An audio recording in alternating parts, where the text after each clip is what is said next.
When Allah subhanahu wa ta'ala is loving you, is going to remove the haram money from your money. The money that you think that you are the one that have it. Allah subhanahu wa ta'ala is going to remove it.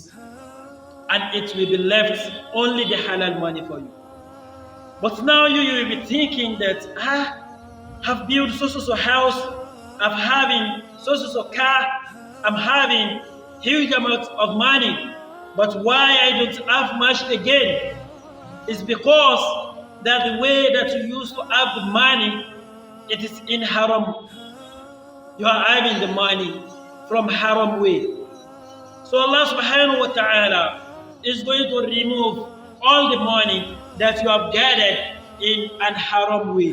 Allah subhanahu wa ta'ala is going to remove it from your wealth, and it will be left for you only the one that you work for. It will be left for you only the one that you work for.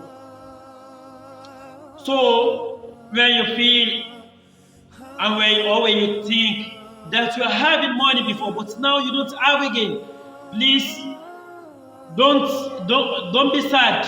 Don't be sad. Just know that the one that is not good from the money that you are having before, Allah subhanahu wa ta'ala has removed it. Allah subhanahu wa ta'ala has removed it. So the one that will be left for you, it will be the only one that you work for, the one that you earn, the one from your hard-earned money. So it will be the only one that will be left. Please subscribe to the channel Arridowy Lectures TV and like this video, and also share it to all your friends and family. Assalamu alaikum.